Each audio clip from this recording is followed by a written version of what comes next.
All right, we are live. We're going to call this episode 83 of the Athletic Philosopher podcast. I am your humble host, Jordan Goldstein, former university professor in sport history, philosophy, little sociology, little psychology, a little bit of what we used to call the sport humanities. Now, things have occurred.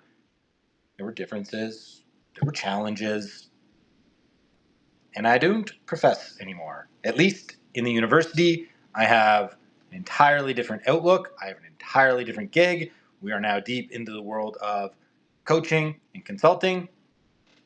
I do one-on-one coaching and group coaching in a sort of a spiritually intertwined fitness coaching, which is also intertwined with some life coaching. I work with one-on-one individuals. I also run a coaching community called The Temple, where we are aimed at physical activity as a spiritual self-knowing practice. I also work as the tribal professor, assistant coach on the Excellent Tribal Training, an online endurance training team run by Ryan Dreyer. We go out and we basically do very similar things in terms of mining the training and the competing and the physical activity and the sports and the athletic lifestyle for deeper purpose, meaning, and ultimately transference into our lives outside of the arena. So if you are listening to this and you're interested in coaching, wanting to know a little bit more of what I do, wanting to get involved with the group that I run, because I'm going to be talking quite a bit today about what we're doing inside of the group, or if you think I really want to throw down in some big time endurance races, get some expert physical and mental coaching, then I also will drop the link so that you can apply to join Team Tribal, or reach out to me. My contact information will be below in the show notes page as well. We are also live streaming this episode on Substack, so thank you to everybody who will be watching and potentially participating live as we continue to experiment with this simulcasting of the podcast, which I like. And for those of you who are, well-traveled listeners to this podcast, you know that I do things a little bit differently around here. Uh, Oftentimes, it's just me with a topic that's on top of my mind, and this is kind of like a form or a stage for me to wax poetically or philosophically, or a little bit of both, about that topic. And I have entitled this live stream, what?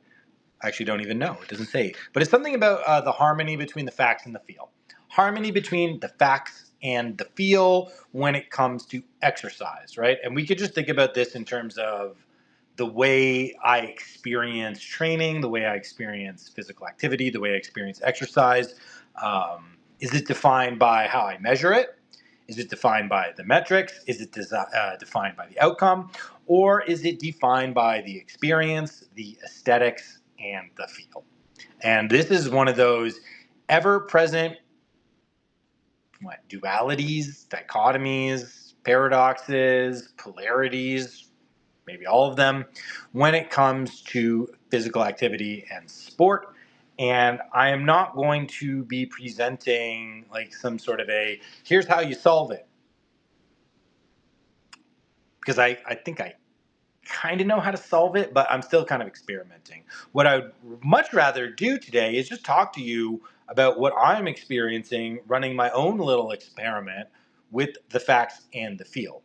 And just to let you know like what's going on inside of my training right now and how I am trying to figure out a harmony, between these two different extremes, we'll say, of physical activity, where we have just the numbers on one side and we have like just the experience on the other.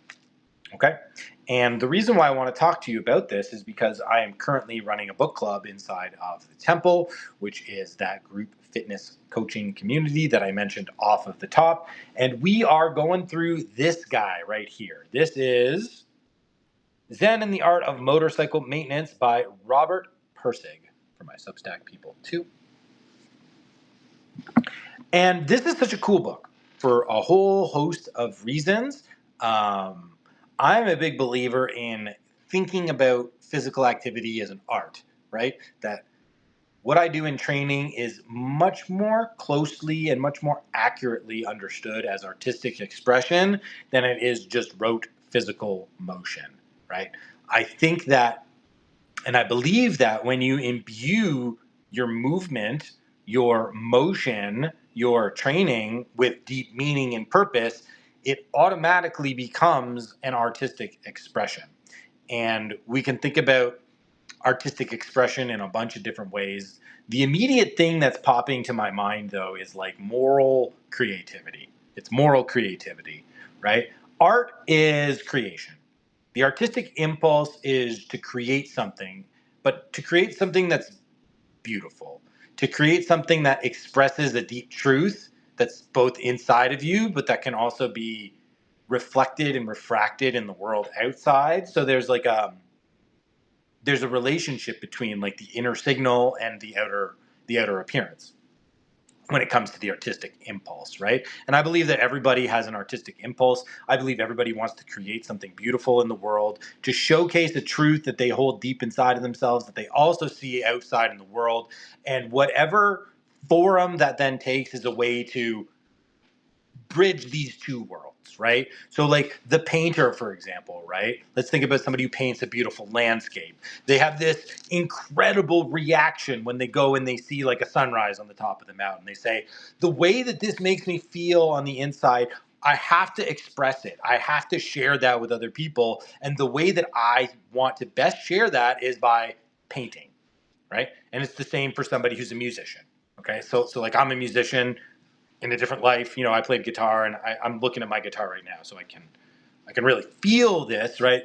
Like I'm drawn towards music. I'm drawn towards something that's abstract that I can't touch or taste or feel, but that I can experience, and obviously I can hear music. So there's like a physical sensation, of course, right? Just like if I'm thinking abstractly, I actually, there's like a physical component that's occurring in my brain. That's, the synapses are firing and there's hormonal changes, right? There's physiological things that are going on, right? So you know, I love to express myself musically, right? I like to turn rhythms and melodies into something that I can play on a guitar that hopefully can, resonate something deeply that's inside of you. And how does this relate then to athletics? Okay.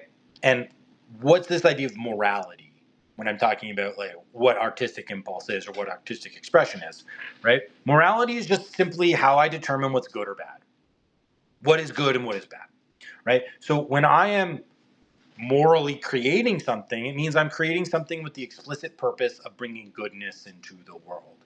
And you might think, well, who would create something to bring badness into the world? And it's like, well, you ever read a book? You ever seen a movie with a villain, a supervillain, right? With an anti-hero?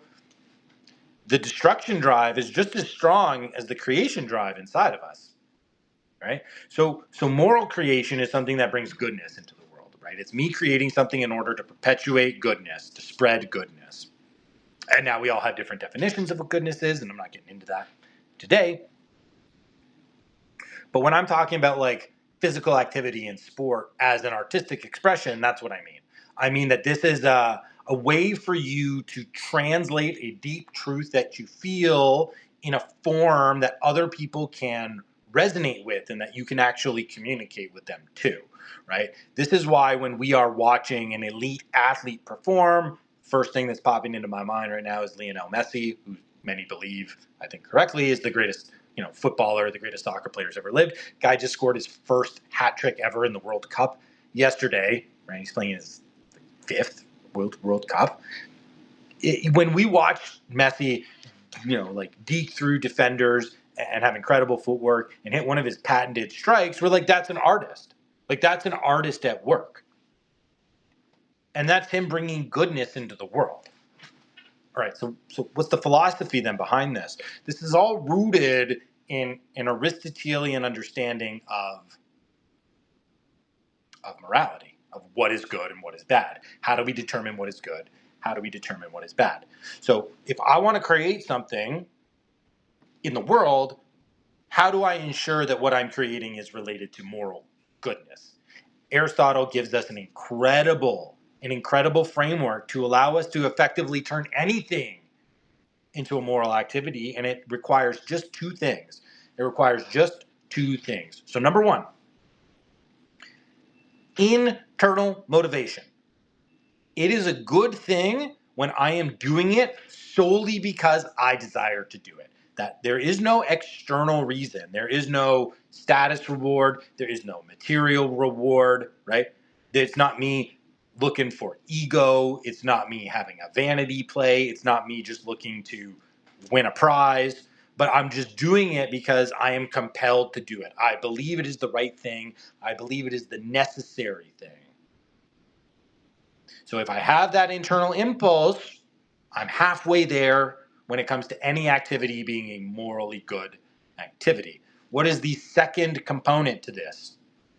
The second component is merging yourself with the nature of the activity. So whatever that activity is, I have to understand it. I have to get inside of that activity, and I have to blend my moral impulse with the nature of whatever that is. And if I can successfully do that, well, then anything I do can be moral. So now we're getting this really nice wide sketch of artistic creation. And artistic creation can be morally good in an almost innumerable amount of situations and contexts. Because there's so many different things that I can be doing. And as long as I'm bringing this internal motivation, well, then my outcome is necessarily going to then become moral. That's Aristotle's argument. You can buy it, you can sell it, doesn't matter. I buy it. And here's how it's going to work, melding with this book, melding with this idea of the facts and the feel, right? Because if I want my physical activity, if I want my training and my competing to be genuine artistic expressions of self, well then I've got the internal motivation parts. Like I like training, I like competing, I like what it does to me, I like what it brings out in me, I like that it brings out what I consider to be a better version of myself, and it alerts me to the gaps that that better version has, so I can become an even better version. And as much as it's nice to hit PRs, it's even better to like become a better version of yourself as a dad, right? As a husband, as a coach. That's more important. And the training brings that part of me out. So I bring a lot of internal motivation already. Okay. But what's the nature of the activity? What is the nature of sport? Oh, now this is like really tricky, right? Because if we want activity to be a place of, say, subjective meaning and subjective value, good and bad, it's really hard to make universal declarations on what's good and what's bad. I think I've quipped before in another podcast that there may like only be 5 things, maybe only 10 things that are universally good or universally bad. And there's still some cultures that wouldn't agree to that. Like there's not many cultures in the world that would say murder is wrong, but then what is murder? That then becomes like a little bit of a nebulous concept. So is there like a thing of ethics? Is there universal good? Is there universal bad? Well, that's a different topic. We're not going to dive into that today. So we want this area of subjective meaning because we want to be able to bring our value structure and our value system into it. Like if it's going to be meaningful to me and it's going to be powered by internal motivation, well, then it's got to be related to things that I think are valuable. It can't be related to things I think have little worth or aren't justified by tremendous sacrifices. Would be another way to think about it. So then what's the nature of athletics? What is the nature of sport? Well, I'm giving you an Aristotelian understanding of morality.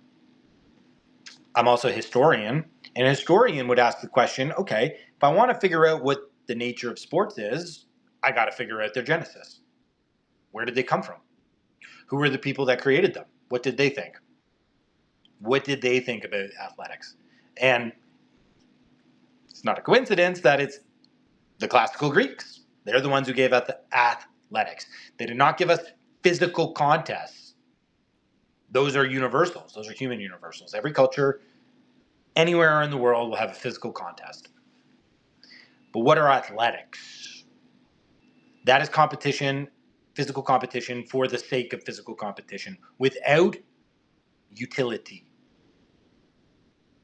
It's competition just to see who can run the fastest. And the person that runs the fastest then doesn't become like the leader of the tribe.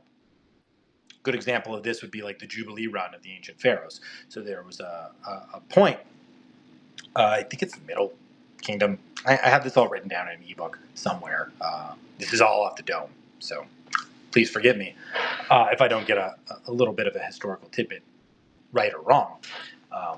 But these pharaohs, they used to have to prove themselves, and it was a symbolic race, right? But we can think about like feats of strength, wrestling, um, foot races. Think about something like the Maori. Um, they have that the jumping competition. Whoever jumps the highest, right? Like generally gets his choice of the ladies, right? So their physical contests almost always have some sort of utility when we think about their universality. But the Greeks were the first to just say, you know what? We want to figure out who runs the fastest just to see who runs the fastest. We want to see who can box. We want to see who can throw a javelin. We want to see who can hurl a discus. Why? Because they believed, and this is getting to the nature of athletics now, that athletics were the greatest place where character could be developed, generated, and then properly displayed in competition. So there was a direct synergy between training and competing, which had to do with honesty, transparency,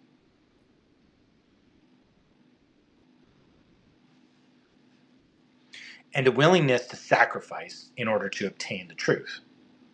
And in that process, you revealed the best and the worst of yourself. So the nature of athletics, as I understand it, as somebody who used to profess about these things, is that it is a moral arena. It is an arena of character development.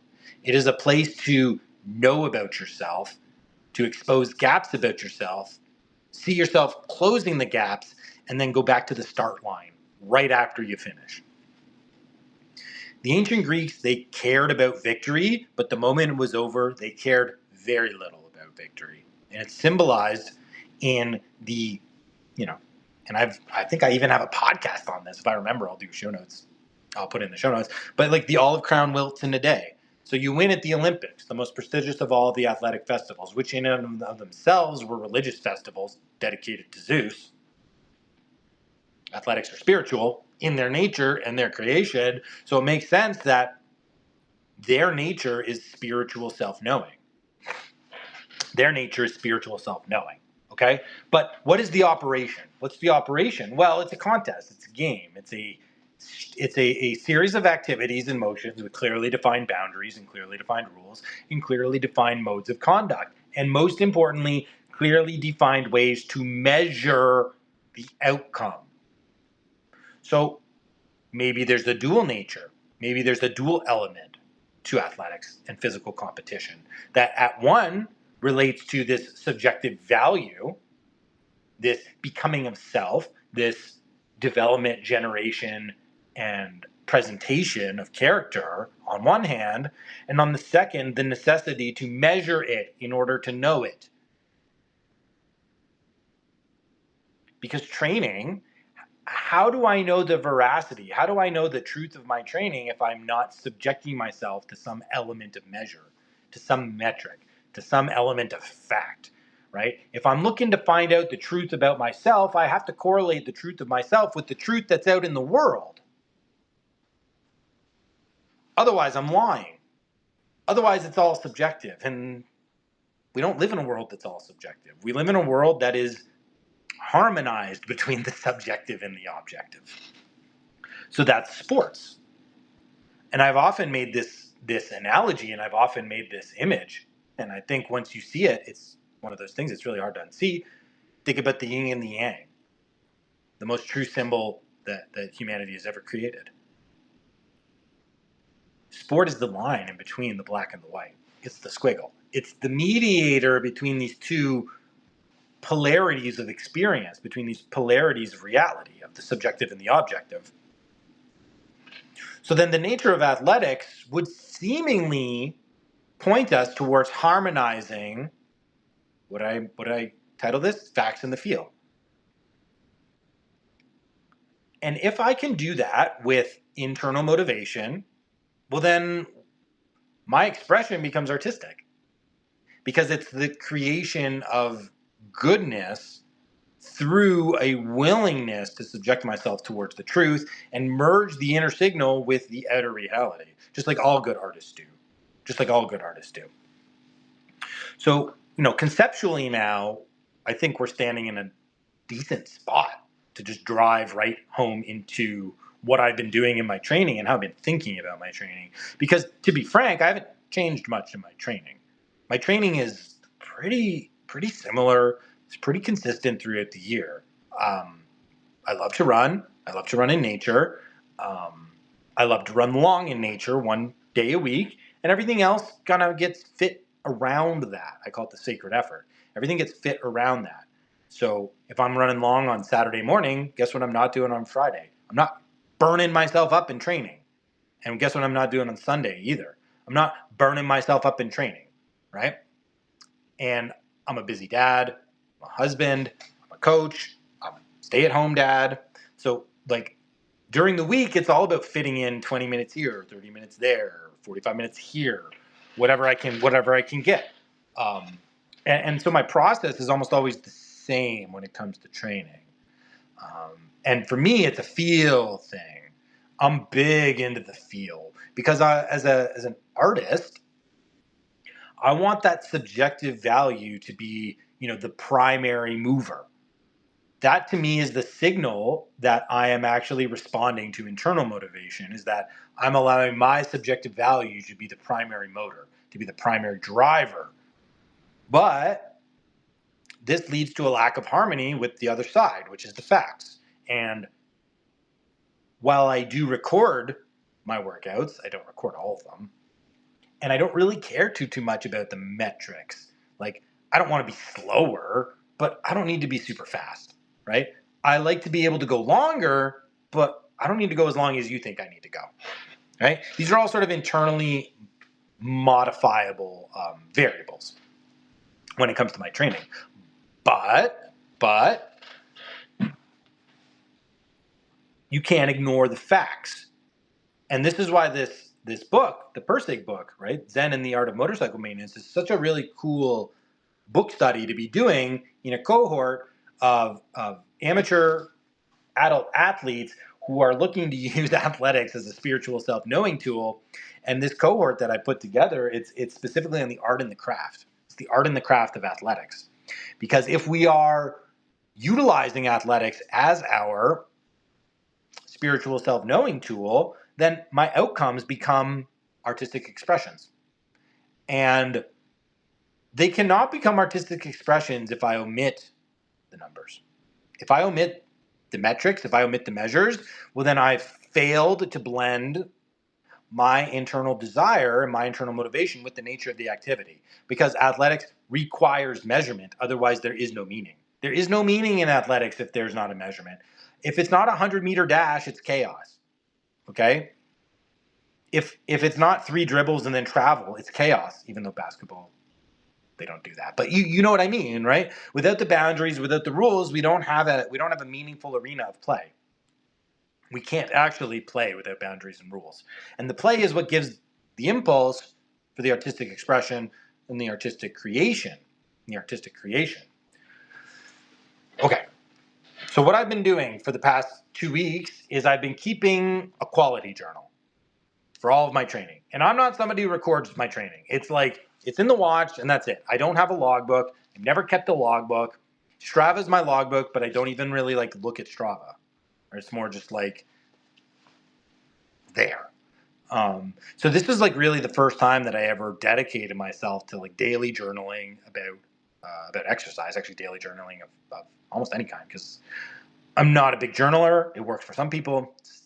Haven't found a way in which it works for me. Although the way that I'm about to describe, I think could provide that in the future, and I'll let you know what I'm thinking about.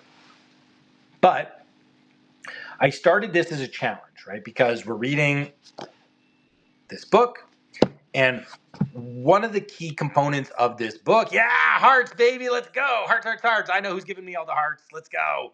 More hearts, more love. You rule, bro. You rule. I'm literally going to run in the mud right after this. I need all the hearts I can get, team. I need all the hearts I can get.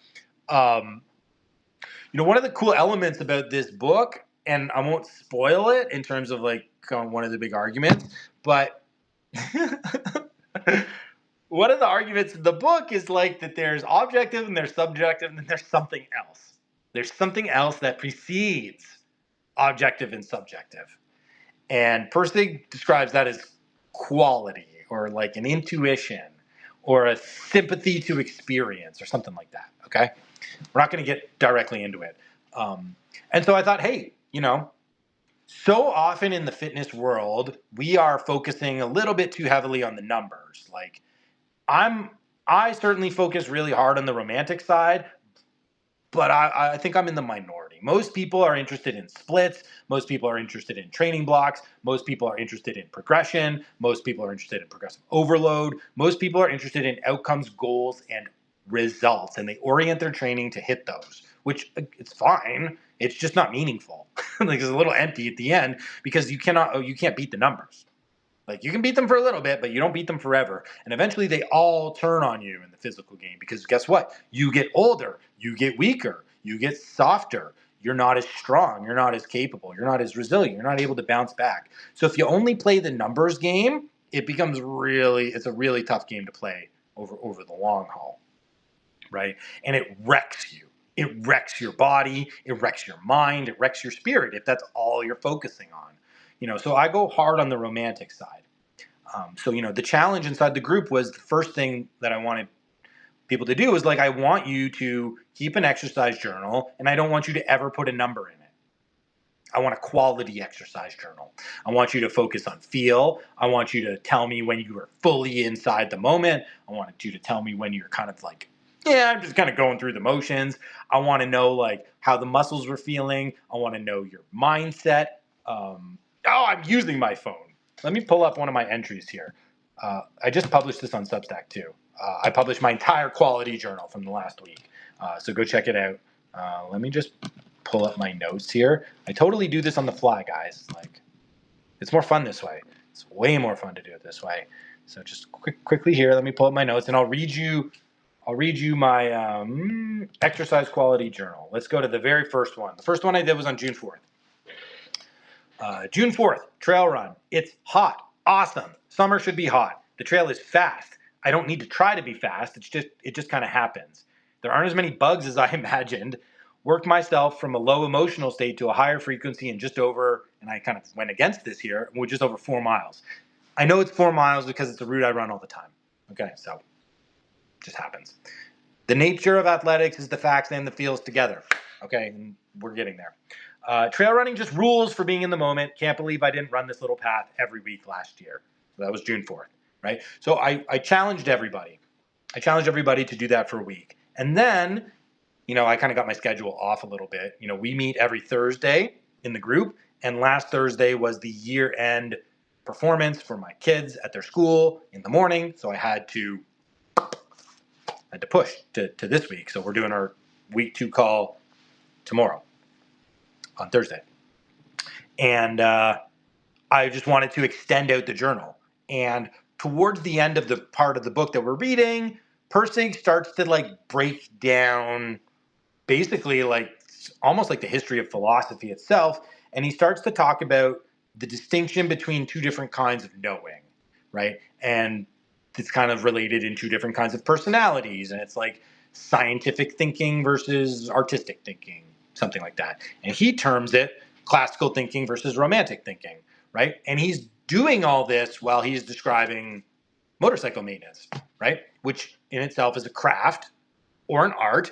And if we go back to what I was talking about earlier about, Aristotelian morality blowing open the possibility of what we can consider art, tinkering on a motorcycle and tinkering in the gym, they become the same thing. They become the same kind of activity because they're both artistic expressions of self that are being mediated through yourself, but subjected to the realities of the world, right? So if you're working on a motorcycle and you're like going by the feel of it and you think you're doing a good job, but your motorcycle doesn't run, like you're kind of in trouble. Just like if I am feeling like I'm doing good in my training and say like I'm getting better at running and then I go out and I can't run a 5K at all, something is wrong with my training. So there's always this back and forth between the internal and the external when it comes to what's true and what's not true. So when he's talking about motorcycle maintenance, right, and he's juxtaposing this to, he's somebody who likes to tinker. He's somebody who likes to know how his bike works. He's somebody who likes to do the maintenance work himself, and he finds that there's a great meaning that becomes attached to that over time. Whereas his compatriot on this motorcycle trip that he's on is the opposite. He's like, I don't ever want to touch this bike. I couldn't care less. Like the moment you put a wrench in my face, I want to take the wrench and hit you in the face because I don't ever want to see this. And I don't want to have to deal with the motorcycle this way. Right? So there's this classical way of thinking and there's this romantic way of thinking. Classical is logical. It's rational, right? It is, what is it? How does it work? How do I know it? Romantic, it's like, how do I feel? How do I feel? Here, let me just, because right here on my notes, usually, because I'm live streaming this on my phone, usually I can't get out of the live stream and get to my notes on the phone. But look at that. It's like we're learning very slowly and very painfully we're learning. So let me just go here and I'll give you what Pirsig actually says. And then I'll keep talking about my exercise journal here. So classical is the underlying form. Romantic is the immediate appearance. Romantic mode is creative, imaginative, inspirational, and intuitive. Classic mode proceeds by reason and laws to bring order out of chaos and to make the unknown known. And he says people tend to live and think in one mode or the other, which I think is true. I think generally you're one or the other, and you totally misunderstand the other people. Like the artists, they're not generally hanging out with the mechanics. The mechanics aren't generally hanging out with the artists, and they kind of view each other with suspicion, which I think is okay. So when he's talking about the motorcycle, it's like the classical description is like what it's made of, what each part does, and like if you're an artistic person, it's like the most boring thing you've ever read in your life. Like it's like a technical journal. It's like a technical manual. You don't want anything to do with it. Funny note, Pirsig's job. Don't want to get too much into Pirsig, but Pirsig's job was actually writing and editing technical workbooks and textbooks. So it's kind of interesting. So he's giving us this very cool breakdown of experience and this very cool breakdown of knowledge and how we know things in the world. Okay, so if the nature of athletics is in part or in large part a self-knowing tool, oh, well, now I just got two different languages to know myself. I just got two different ways to observe myself and specifically to observe myself in training. So last week when I was thinking of a way to extend, the first week of the book club, because I made a scheduling error, which everybody understood. Everybody wants me to go and see my kids right inside the group. Of course, they're in my group. They know that I'm basically a stay-at-home dad who moonlights right now. But besides the point, I thought, okay, wouldn't it be cool then, instead of just thinking about like the quality, let's think about these two different branches of experience. So let's do a classical and a romantic description. So I want both. And I want them to be almost like independent of each other. So in that first June 4th entry, you'll notice that I snuck a number in there. I snuck 4 miles in there. And as I go back and I read these quality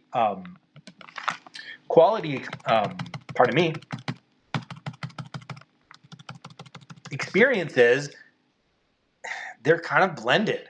They're not truly experiential. June 5th, even the way I describe this, 20-minute bodyweight EMOM, classical. June 6th, beach half marathon, 10-mile mark, 13.1. Calisthenics, this was not so bad. June 7th, Lily 5K. Lillian's first consecutive 5K, only taking short walking breaks for water. Had to run 70% in the open sun, very hot. She did great by running at the end and never quitting on the goal. All my ultramarathon knowledge was needed. Best coaching king in the world. She's going to crush the 5K on July 4th. Yeah, that's a little bit quality. That's a little bit experiential and feel, but there's a mix. There's a mix. So the brain is naturally trying to like fit these two things together, no matter what I'm trying to do, because that's the nature of athletics. It's like it's impossible. It's impossible for me to talk about the experience and the feel and the meaning of athletics without talking about the numbers. It's not, I can't do it. I can't separate them. And so this was a really cool reflection and revelation. It's like, oh my gosh, the mind has to have numbers to fix meaning. It has to have outcomes to fix meaning. And funny enough, it's during swimming that I'm actually thinking about this stuff, because my goal right now in swimming is to try and eliminate numbers. It's so crazy. It's one of the hardest things I've ever had to do in training, and I love this challenge. And I'm getting pretty good at it, but this is like kind of like the thing. So in swimming, what I've been doing for the past year is to simply try to swim for an hour. So again, there's your classical inside of the definition, inside of the box, inside of the boundaries. So I want to swim for an hour. I want it to only be freestyle, and I want to get to a point where I can just start and then stop right at 60, and I'm not counting how many times I've gone back and forth. I'm not looking at a clock or looking at a watch to see how long I've gone for, how much do I have left. I'm not giving the brain anchors. I'm not giving it metric anchors in order to figure out what is going on inside of the activity. I'm just trying to be inside of swimming. I'm trying to figure out, what does it feel like for time to pass under the water? How do I have to then occupy the mind? What is the mind doing?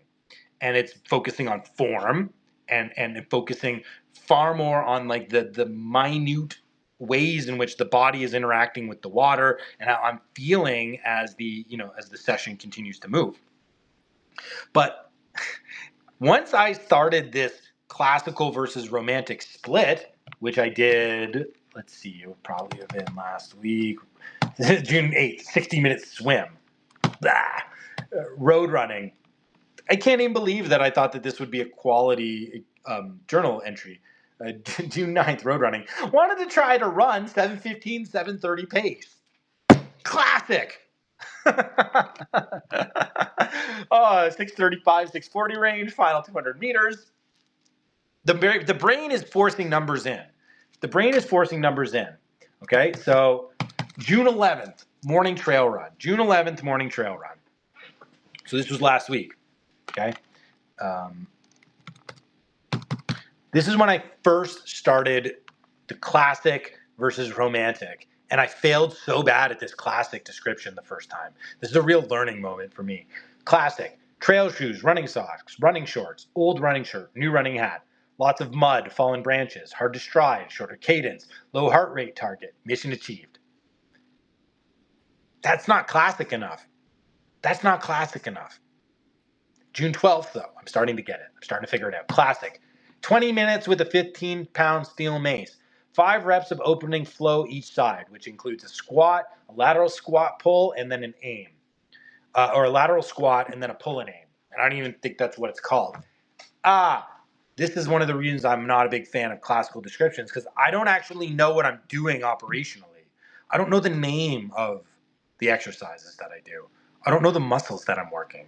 I have a gap of knowledge. I lack knowledge. I lack the context to make the numbers fully meaningful. So I overload myself. I put myself way too much on the romantic side of things. 25 swings each grip, strong and weak side, 100 total. 15 reverse lunge step-ups with rotating mace, each of the 4 holds for 60 total. 50 bent over row pulls, 10 RDLs, 15 bent over row superset, strong and weak side, times 2. 20 lat push-up and pull down, strong and weak side. That's much closer to a classical definition. Somebody who's like really interested in exercises, reps, sets, progressions is going to look at that list and think, oh, that's really cool. Somebody to me like Lee looks at that and thinks, it's boring. I don't want to read that crap. But this is self-knowing. Now I'm starting to recognize something about myself. I'm starting to see, oh my gosh, there's a little bit of a gap in the way that I'm talking about this stuff. There's a gap in my holistic understanding of the value and the meaning of this exercise. I am losing the meaning of the facts. I'm omitting the value of the facts. I am shortchanging. I am minimizing. I am limiting the metrics. I don't need to be ruled by them, but I'm not giving them their proper credit. I'm not giving them the proper respect. This is now becoming so obvious when I am forcing myself to write this stuff down and to think about them as two independent yet conjoined elements of the same thing. So the facts exist outside the feelings exist outside the facts, but in order for either of them to make sense, they have to be conjoined together. They have to be conjoined together. You know, little aside, I'm doing a lot of this hand stuff. I always do the hand stuff. I used to do this. I used to do this. I used to say 2, 1. I don't do that anymore because it's not about the facts and the feeling merging into one thing and then aligning up. It's about them joining together and moving together. Moving together. So even in the way my hands move shows you the way in which my mind has evolved on some of this stuff. Right? And so forcing myself to describe things classically and romantically is opening myself up to respecting the totality of the artistic expression of physical activity. And this is one of the things that Persig really wants to accomplish in this book is he wants the people who are on one side or the other to stop misunderstanding each other, and he wants them to be able to see the value in each mode of thinking, in each mode of living. That's one of the elements. That's one of the elements, right? And let me get to this swim. Let me get to this swim, which I did on Monday, which is, what's Monday? June 15th. Okay, so here's the classic. Here's June 15th, 60-minute swim. Classic. 3,025 meters. 1 hour, 1 minute, 28 seconds. Freestyle. Outdoor lap pool. Swim jammers and swim cap. Sunglasses, tint, swim goggles. Or sunglass tint swim goggles. That's the classical definition. But what was really cool is that I made it the furthest I've ever gone without looking at the watch or looking at a clock. I swam 53 minutes freestyle. 53 minutes freestyle without counting how many times I went back and forth or without looking at a watch to see how long I'd been underwater. That's crazy hard, guys. That's not an easy thing to do. I challenge you. If you go to the pool, try this. If you go to the pool, try this. Set a time limit. Say, I want it to be 20 minutes. I want it to be 30 minutes. Whatever it is that's good for you.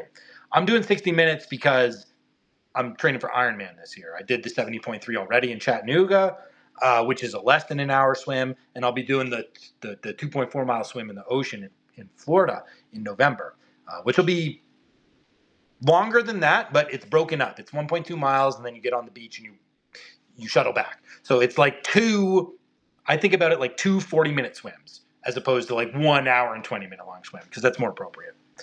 And anybody who's been in the pool knows that how important is it when you get the touch of the wall? It's like relief. It's like relief. So if I'm able to get out of the water, that's the end of that one swim, and I get to do a second one. So if I can get comfortable swimming for an hour without any cues whatsoever and just me moving and figuring out ways for my brain to stay occupied and for me to be focused in on what I'm doing, I'm going to be really good out in the open water where I've got a pier, right? Where I have anchors, where my mind can actually affix itself to goals and I can see the progress getting made, right? So I'm going to have way better psychology in the race than I do in the pool, where I'm trying to actively sabotage my psychology by not giving myself anchor points and not giving myself objective measures of progress. But here's the really cool realization.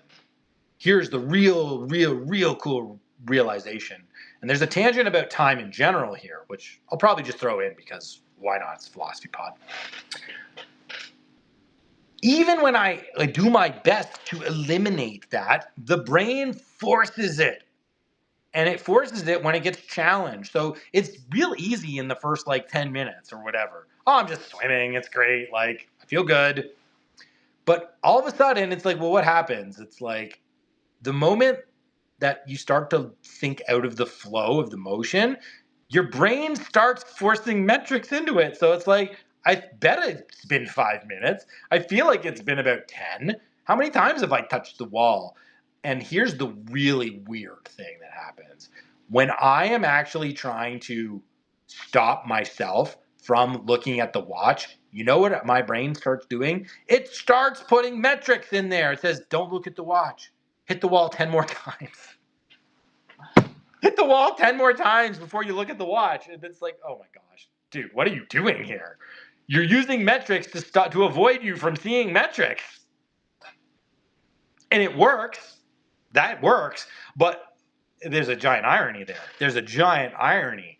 And to me, this is the really cool realization that I'm discovering right now in between the facts and the feel. It's you want to take one away? Good luck. You can't. You can't take one away. You can't take one away. You can't take the numbers away, but you also can't take the subjective value away. And I already knew that. That's my whole thing is the subjective value is so important. It's so valuable, but it tilted me to undervaluing the veracity and the meaning of the numbers. And this is one of the things that Persig in the first part of the book, part 1, which is the part that we were reading, I think is a really important component, which is he's telling people who maybe are against technology or who have a little bit of a beef against science, for example, scientific modes of thinking, rationality, logic, those types of things, against feel. He says, you don't appreciate that this is not just that this is unfeeling and unthinking. It's just a different mode. It's a different mode of feeling. It's a different understanding of the world. And it's not devoid of meaning. It's just meaning that is wrapped up in a different package.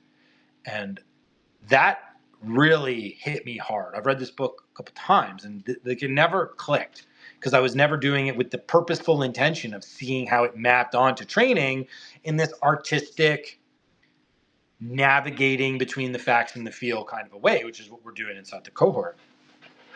And all this stuff is just clicking.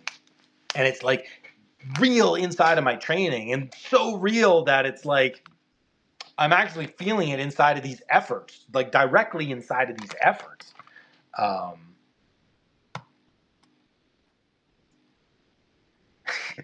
And now every time I'm in a romantic description, it's all I can see are these classical types of thoughts. And it's just really profound to me that no matter what you try to do to get away from one side or the other, it's impossible. And so maybe that's the revelation. It's the absolute conjunction, the connection, the conjoinment of these two elements into the one whole, right? The two separate but similar parts, the paradox of the facts and the field. So there's no harmony necessarily other than to recognize the paradoxical relationship of these things. Without the facts, I can't have the feel, and without the feel, the facts don't matter. So then it's not necessarily about me having one over the other. It's more about which matters most in the immediate moment. Which matters most in the immediate moment. And how can I be flexible? How can I be open to seeing and feeling and experiencing the truth of both of these extremes or both of these polarities and recognizing which one may be more prime than another? So what it's doing for me in my training is it's just allowing me to be a little bit more attached to the numbers without feeling that they are the meaningful part of the experience, but rather that they are a component of the meaning themselves. And the meaning can be good or it can be bad, depending on if I like the numbers or if I don't like the numbers. But to eliminate the numbers from the meaning, it's futile. If you try, the brain is going to do it anyways, which is neat. And this gives me a thought. I'll go back to that thought on time, and then I'll wrap this guy up because I got to go run in the rain. Got to go run in the mud. And it's Library Wednesday, so we're going to go pick up the kids, and we're going to go to the library. Winning. Big time winning. Go to the library more often, everybody. Way more often. Libraries are great. Go there. This gets me thinking about time itself, right? Like there was this, I think it was on the Rogan podcast, but there was this physicist, and it was definitely on the Rogan podcast. There was a clip, and it was like, what is time? It's like, we actually don't know what time is. Like, what is time? I think time is does time exist outside of myself? Probably. But I think a better way to think about time is like the mind creates time in order to create meaning for existence. Because without time, without any kind of a measurement or understanding of time, then like how is there any meaning to my life? And there's different conceptions of time throughout different cultures in the world, but everybody has to create a conception of time in order to make meaning out of their experience. I believe it was a couple months ago or maybe last year, but that there was this I forget if she was a linguist or if she was a philosopher, but she was from Africa. And she was explaining how in Africa, a lot of the tribes, they don't have a concept of the future. The future is not a thing. Their concept of time doesn't include the future. It's just there's the past and the immediate present. And then once the immediate present is over, it goes into the past. But there's not necessarily a projection on out into the future. So it's just so funny because it's like when I'm in the pool and I'm trying to devoid myself of time, the brain won't let me. The brain forces time into the equation. It makes time. And it may not make time in terms of like the watch, but it won't make time. One of the ways that I know time is like when do I feel the urge to go to the bathroom? Because I'm hydrating a lot. And generally like before exercise, and if I'm really hydrated, it's like, because I know this because I run and all these things, it's like usually 25, 35, 40 minutes. So it's like if I'm swimming and I'm trying not to calibrate myself to time, and all of a sudden I get that, oh man, I think I got to go pee. I'm like, that's about 40 minutes. We're about 40 minutes in. Or I'll look at the person that's next to me and then think, okay, so I jumped in, they were here, they're gone, they're probably only here for 30 minutes. Maybe they, if I jumped in at 9:45, maybe they got in at 9:30, so maybe it's like 10:15. Like I'm trying to figure this stuff out under the water, right? As I am consciously trying to strip myself of time, subconsciously my mind is saying time. Okay. So, what does all this mean? Well, number one, I never promise conclusions on this podcast. Never. If anything, the best conclusion is 1,000 more questions. So hopefully you've got like a bajillion questions on your brain, because I have like 1,000 more that have just been unlocked through this monologue. So thanks for listening, and I hope you do have questions. If you do, shoot them my way. It's a future podcast. But I think, like, upon reflection, how can we utilize this? How can we utilize this to be way more in tune with what's really happening with the training? So if training is a spiritual self-knowing tool, it's very important for me to be able to explain that knowledge in multiple different languages. So I need the romantic, I need the classical, and I need the merged version. I actually need all of it. I need just the operational, just the logical, just the rational, just the measured. I need just the phenomenological, just the feeling, just the experience. And then the beauty of athletics is how they merge together. That's the nature of the athletics. That's the line between the yin and the yang. And it's something that I've known, it's something that I've talked about, and it's something that I've internalized and embodied, but something about the daily ritual of writing it out in both languages is giving me a tremendous amount of insight and a tremendous amount of of knowledge about myself, and I'm seeing this playing out in so many other areas, and it's not necessarily good knowledge either. It's like, oh man, if I've focused way too much on the romantics, on the feel, on the experience, well, that means I'm neglecting the logic, the operation, the calculation, the construction, the structure. And it's unfortunately true in some areas of my life where, man, ain't that the truth? Ain't that the truth? The truth was in the training all along, guys. And when you're overly romantic about something, well, then you can paper it over with some subjective mumbo jumbo. But if you're forced to submit it to the objective measure, heck, this is why we love sports and competition, because it forces me to deal with truth. Well, then I really do get the most powerful self-reflective lens that I've ever experienced. And I thought I was really, aiming true on myself, but man, I was really missing it. Now I'm really aiming true. So here we go. Challenge to everybody out there. And I challenged people in my Substack that I wrote today about this. I challenge everyone in my coaching cohort, and I'm challenging you, the listener. Keep a quality exercise journal. Break it up into classical and romantic descriptions. And I will make this I will make this with you. If you show me 1 week or 2 weeks of this journal and you didn't miss, I want to help you. So here's the challenge. Keep the journal. I will have my contact information. Send me the screenshots. Send it to my email. Tag me on social media. Send me a DM. Whatever. 7 days minimum, and I will get back to you personally. I will go over your quality exercise journal. I will help you mine it for deep meaning. I will help you transfer those lessons from the training directly into your life. On my word, if you take the challenge, I will be there for you to pick you up on the other side.